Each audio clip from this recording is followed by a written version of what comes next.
अमरीकी सदर Donald Trump Republican पार्टीअ ते पंहिंजी गिरफ़्त मज़बूत करे छॾी आहे। जीअं केंटकी वोटर उन्हनि चंद क़दामत पसंद कानून साज़नि मां हिक खे हटाए छॾियो जेके हिन जी अख़्तियार खे खुलियल तौर ते चैलेंज करण लाइ तयारु आहिनि।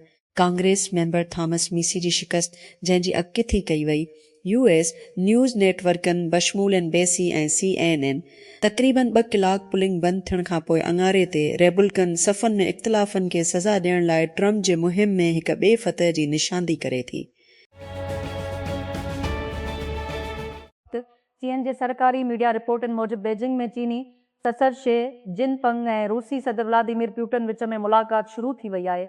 सी अरबा ते पहुतनि जो इस्तक़बाल कयो। चीनी राजधानीअ ॾांहुं रूसी अॻुवाण सां हथ मिलाए अवाम जे वॾे जे ॿाहिरां उन्हनि जी ॻाल्हियुनि खां अॻु रूसी मीडिया पारां वीडियो ॾेखारियो वियो। लाहौर मिड इस्तेहकाम पाकिस्तान पार्टी IPB जी अॻूणी सरप्रस्त आला जहांगीर ख़ान तरीन चयो आहे त सियासत छॾे ॾिनो आहे पर तालीम जी शाबे में समाजी कम जारी रखंदो। अंगारी ॾींहुं गवर्नमेंट प्रोग्रेसो गर्ल्स हाई स्कूल में जदीद कंप्यूटर लेबोरेटरी जी इफ़्तिताही तक़रीब खे ख़िताब कंदे हिन चयो त मूं सियासत त छॾे ॾिनी आहे पर तालीम जी शाबे जी ख़िदमत कंदी रहंदी। हिंदुस्तानी फ़ौज जी सरबराह जनरल अपेंदर द्विवेदी जी ताज़ी इश्तियाल अंगेज़ी पाकिस्तान खे चूंडण लाइ चयो त छा जोग्राफियाई या तारीख़ जो हिसो रहण लाइ हिकु भेरो ॿीहर उन तज़ाद खे बि नकाब करे छॾियो आहे जेकी पंहिंजी मग़रिबी पाड़ेसरी ॾांहुं हिंदुस्तान जी पॉलिसी खे बयानु करे रहिया आहिनि। इहो बयानु बमुश्किल ॾींहुं आयो जॾहिं हिंदुस्तान जी स्ट्रेटजिक ऐं नज़रियाती इस्टेब्लिशमेंट जे हिसनि में हिकु गैर मामूली कोरस उभरी रहियो आहे जेको लॻे थो त इस्लामाबाद सां मसरूफ़ियत लाइ जॻह पैदा करे रहियो आहे। इहो केतिरनि ई माण्हुनि खे यकीन ॾियारियो त नए धले जो सियासी माहौलियाती निज़ाम ख़ामोशीअ सां इस्लामाबाद सां हिकु महदूद तकरार लाइ घरूरा तयारु करे रहियो हो। पुराची रिपोर्टर इंसानी हक़नि जी कारकुननि ऐं कम्यूनिटीअ जे नुमाइंदनि हुकूमत खां मुतालबो कयो आहे त कराची पेशावर मेन लाइन अमल रेलवे जी तोसी वारे मनसूबे जी सिलसिले में कंहिं बि क़िस्म जी बेदख़ली या ड्राइण वारे मनसूबे जो ऐलान कयो वञे ऐं ख़बरदार कयो वियो आहे त रोज़ो असूल लागू करण सां ग़रीब ख़ानदाननि जी रिहाइश लाइ अॻुवाट ज़मीन हासिल करण वारो ट्रैक्टर न बणिजी वञे। अमल प्रोजेक्ट खे गेम चेंजर जी तौर ते ॾिठो वञे थो छाकाणि त इन जो मक़सदु कराची खां पेशावर ताईं माल बरदारी अहम इंफ्रास्ट्रक्चर खे अपग्रेड ऐं जदीद बणाइणु आहे। मनसूबे ते कम जो लाइ लबलिया में कराची पोर्ट खां शुरू थियण जो इम्कान आहे। अमरीकी सदर डोनाल्ड ट्रंप संदसि ख़ानदान ऐं संदसि कारोबार खे पंहिंजे टैक्स मामलनि में कंहिं बि जारी आर्ट खां इसना ॾिनी वई आहे। अंसाफ़ वारी खाते जी हिकु हदायत जे मुताबिक़ अंगारे ते अउ खाते जी इज़ाफ़ो जी तौर ते आयो हो। टुशनि जे विच में मीडिया जी दुकाननि ते हिन जे टैक्स जे मालूमात जे लेख ते अंदरूनी रेवेन्यू सर्विस ईरस जे ख़िलाफ़ अमरीका सां कमु कंदड़ नाइजीरियन फोर्सिस दावा कई आहे त गुज़िरियल ॾींहुं मुल्क जी उत्तर ओभर में गॾियल हमलनि जे हिकु सिलसिले में शहचज़ी दाइश वेढ़ियाकनि खे मारियो वियो आहे। नाइजीरिया जी दिफ़ाई हेडक्वार्टर तूज़दियारीअ ते चयो आहे त अमरीकी फ़ौज जी अफ्रीका कमांड सां कयल ऑपरेशन चौकियूं हथियारनि जी केचिस लॉजिस्टिक मुर्कज़नि फ़ौजी सामान ऐं मालियाती नेटवर्कनि खे तबाह करे छॾियो आहे। दाइश पारां इस्तेमालु थींदड़ मालियाती नेटवर्क ऐं वेस्ट अफ्रीका सूबी ISM में दाइश सां वास्तो रखंदड़ जंहिं इलाइक़े में सालनि खां जदोजहद कई। इसराइली फ़ौजनि पारां फ़िलिस्तीनी क़ैदियुनि मर्दनि औरतुनि ऐं ॿारनि ते थींदड़ तशदुद ऐं जंसी तशदुद जा ॾुखोए वेंदड़ तफ़सील GNU यॉर्क टाइम्स जी कालम निगार निकोलस किर्स्टूफ पारां बयानु कया विया आहिनि। इहे नाम निहात तमदुन जी दुनिया लाइ हिकु ख़तरनाक इल्ज़ाम आहिनि जेको ॿिए तरफ़ नज़र अचे थो जॾहिं सयूनी रियासत पारां जंगी ॾोहनि जो इर्तिखाब कयो वञे थो। कर्स्टूफ जो अकाउंट गुज़िरियल हफ़्ते शाया थियल केतिरनि ई फ़िलिस्तीनियुनि सां इंटरव्यू ते ॿुधल आहे जिन खे सिपाही आबादगार शिन बीट अंदरूनी सिक्योरिटी एजेंसी में पुछा ॻाछा कंदड़ ऐं सभ खां वधीक जेल जे मुहाफ़िज़नि जे हथां जंसी तशदुद जो तजुर्बो कयो आहे। जिन मुतासिरनि जो इंटरव्यू कयो वियो उन्हनि में 3 सालनि जो फ्रीलांस सहाफ़ी समय साइज़ बि हो जंहिंखे इसराइली अख़्तियारनि लासरेश में हिरासत में वरितो हो। जेल में संदसि तजुर्बे जो बयानु एतिरो ई ख़ौफ़नाक आहे जेतिरो बिन बेशुमार फ़िलिस्तीनी मर्दनि ऐं औरतुनि जो जिन जंसी तशदुद जी वहशानी अमल खे बर्दाश्त कयो आहे। सहाफ़ी पंहिंजी बदसलूकीअ खे इसराइली अख़्तियारनि जे दबाव सां ॻंढियो त हू मुख़बर खे तब्दील करे। हिन जे पेशीअ में फ़ख़ुर खेसि उन्हनि जी मुतालबनि खे पूरो करण खां रोकियो। हिन जी जाइ ते ॿिया बि केतिरा ई उन दबाव जो शिकार थिया हूंदा। मालदार थियण ऐं गैर मुनसिफ़ाना समाज में इज़त करणु हिकु ज़िल्लत आहे।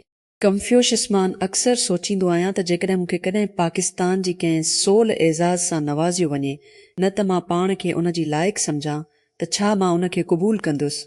आख़िरकार मुंहिंजी केतिरनि ई साथी ईअं कयो आहे ऐं उन्हनि खे वॾे फ़ख़ुर सां ज़ाहिरु कयो आहे। मूंखे पक नाहे त मां कंदुसि।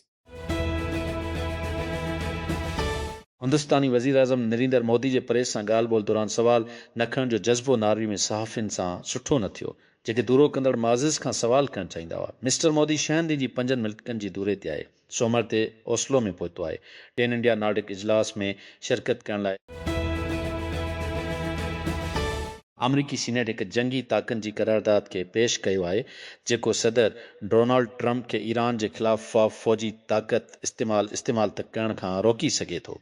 करारदाद खे अॻिते वधाइण लाइ तरीक़ेकार वारी क़दम ते वोट तुज़दियारी ते उधरां जे मार्जन सां मंज़ूर कयो वियो। मथस रेपब्लिकन डेमोक्रेटिक साथियुनि सां शामिल थी सदर जी नादर सरकशीअ में माप पास करण लाइ रूसी सदर व्लादिमीर पुतिन अंगारीअ जी शाम ते चीन पहुतो।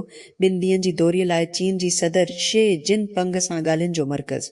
जीअं मास्को ऐं बीजिंग जंग पाबंदियुनि ऐं वधंदड़ आलमी हुकुम जे विच में वेझो अची रहिया आहिनि।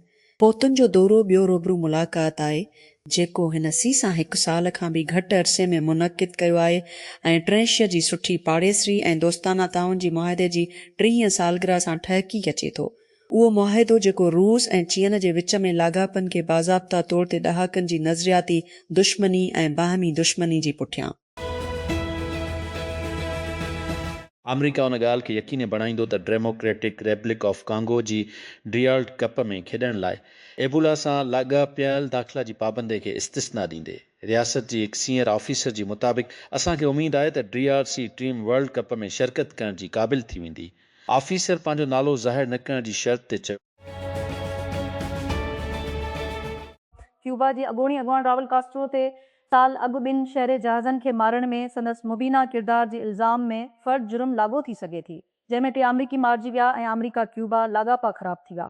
मियामी जे बुनियाद ते रज़ाकार तंज़ीम सां तालुक़ रखंदड़ बरादर्स टोदेशिस मिशन में मारियो वियो। क्यूबा ते डिघी पाबंदी जो सबबु बणियो, जेको अॼु ताईं बरक़रार आहे।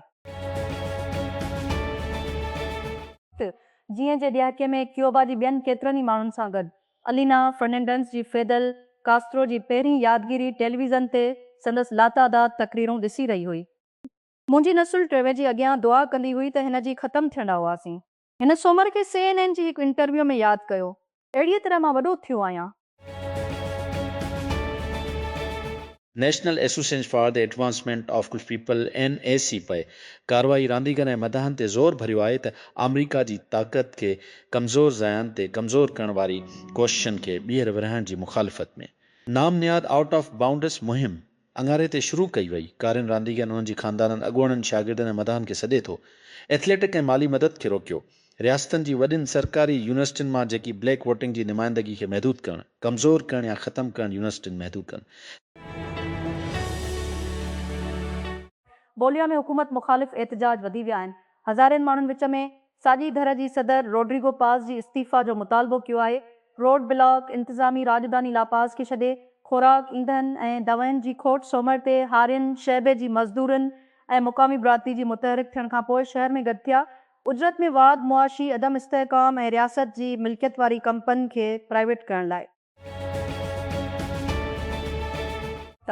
अमरीका में सिहत जी अख़्तियारनि चयो आहे त हिकु तबी मुश्नेद जेको एबोला सां माहिदो कयो DRC में इलाज लाइ जर्मनी मुंतक़िल कयो पियो वञे। US centers for disease control and prevention अतूज़दारीअ ते चयो आहे त बर्लिन जी चेरेड यूनिवर्सिटी अस्पताल में कयो वेंदो। मदद लाइ अमरीकी दरख़्वास्त खां पोइ मैसेजिंग प्लेटफॉर्म विशाल डिस्कॉर्ड हर इस्तेमाल कंदड़ लाइ आख़िर खां आख़िर ताईं इनकरप्ट थियल वॉइस ऐं वीडियो मैसेजनि खे ऑन कयो आहे। आख़िर खां आख़िर ताईं इनकरप्शन जी ख़ासियत जो मतिलबु आहे त डिस्कॉर्ड इस्तेमाल कंदड़ हाणे प्राइवेट तौरु गुफ़्तगू करे सघनि था बग़ैर कंहिं ॿिए जी उन्हनि जी कॉलनि खे ॿुधण जी क़ाबिल हुजण जे। न त डिस्कॉर्ड बि ही कम्यूनिटी जी सवी लिखनि इस्तेमाल कंदड़नि लाइ हिकु वॾे राज़दारी जी फतह आहे। जल्दी सोशस मीडिया दियो मीटा इंस्टाग्राम जे आख़िर खां आख़िर ताईं इनकरपुट थियल मैसेजिंग फीचर ते हिन साल जी शुरूआत में पलग छिकायो। टिकटॉक चयो त उहो US कंपनी थियण खां पोइ सारिफ़ जे पैगामनि खे आख़िर खां आख़िर ताईं इनकरपुट न कंदो।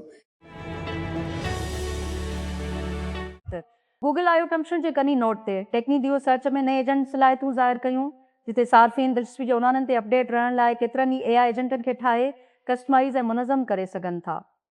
ऐलान गूगल जे वॾे पुश जो हिसो आहे। एजेंट AI जेको हिकु वक़्त में हिकु सवाल जो जवाबु ॾियण बदिरां जारी कमनि में शुरूआत ऐं मदद करे सघे थो।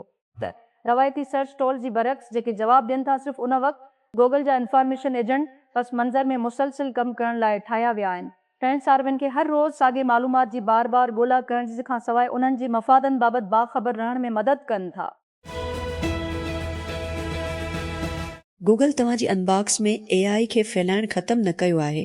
अङारे ते उन्हनि जी आयो डस्ट्रिश डोलपर कॉन्फ्रेंस में टेक्नी दियो ऐलान कयो त उन जी AI अनबॉक्स कारकर्दगी खे वधाइण जी जीमेल लाइ जेका गुफ़्तगू वारी AI ख़ासियतूं शामिल करे रही आहे।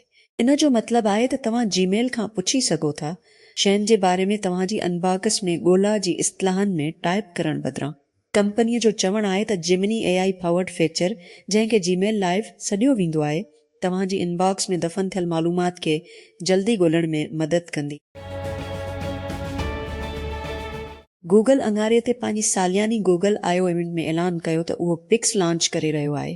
गूगल वर्क स्पेस लाइ हिकु नई AI ताक़तवर डिज़ाइन ऐं तस्वीरी नस्ल जी ऐप। टेक दियो जो चवणु आहे त हिन ऐप खे डिज़ाइन कयो आहे हर कंहिं लाइ पहुच, उस्तादनि खां वठी नंढुनि कारोबार मालिकनि ताईं।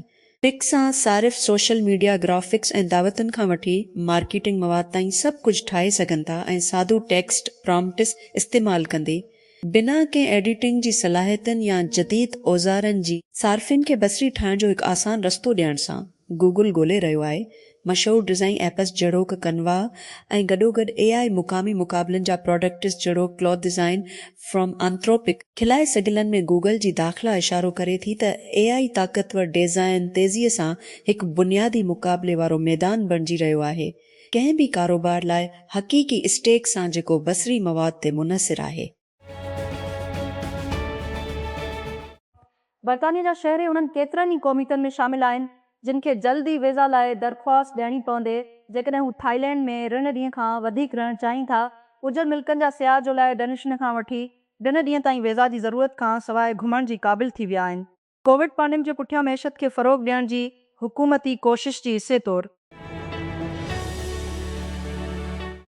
गॾियल क़ौमुनि चयो आहे त फेबरवरी जी पाड़ेसरे मुल्क ते मुकमिल हमले खां पोइ यूक्रेन में डज़न माण्हू मारिजी विया आहिनि, जिन में ॾेहश ॿार बि शामिल आहिनि। आख़िर मुमकिन तौर ते तमामु वॾा आहिनि।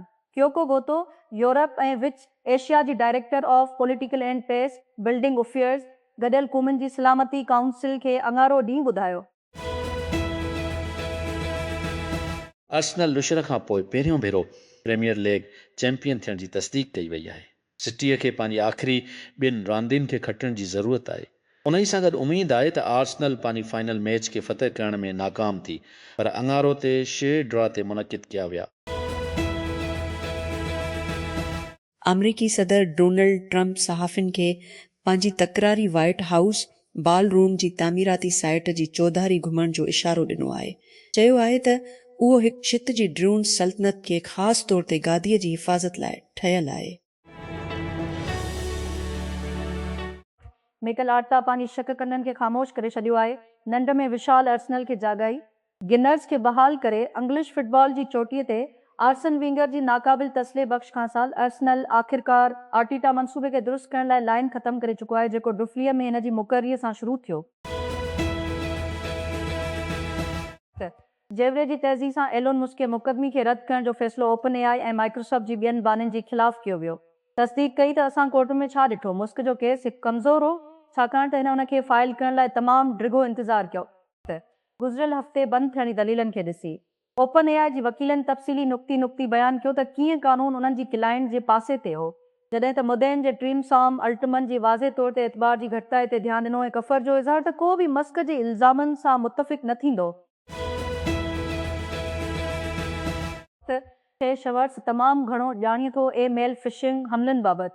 हिकु नौजवान जी हैसियत में हिन हिकु हैकर जी हैसियत में पैसा कमायो, पर 3 सालनि जी उमिरि में पकड़ी वञण खां पोइ हिन महसूसु कयो त हू पंहिंजी साइबर क़ाबिलियत खे इस्तेमालु करे सघे थो। हिन तक़रीबन ॾहाके ताईं आला दर्जे जे साइबर सिक्योरिटी किरदारनि में गुज़ारियो। इसराइल जी अशराफिया दिफ़ाई ऐं इंटेलिजेंस यूनिटनि लाइ अहम प्रोजेक्ट बशमूल आयरन डोम प्रोजेक्ट सां ॻंढियल कमु आक्सिस में शामिलु थियण खां अॻु शुरूआती बाद में एपी पारां हासिलु कयल 3 साल पुराणी मच इंडस्ट्रीज़ $1 ट्रिलियन जी नक़द ऐं इक्विटी डेल में सोल रॉकेट मोटर स्टार्टअप एक्सक्वाड्रम हासिलु करे वरिती आहे। हिंटिंगटन बेच ते ॿुधल दफ़ाई शुरूआत टेक क्रंच खे ॿुधाए थी।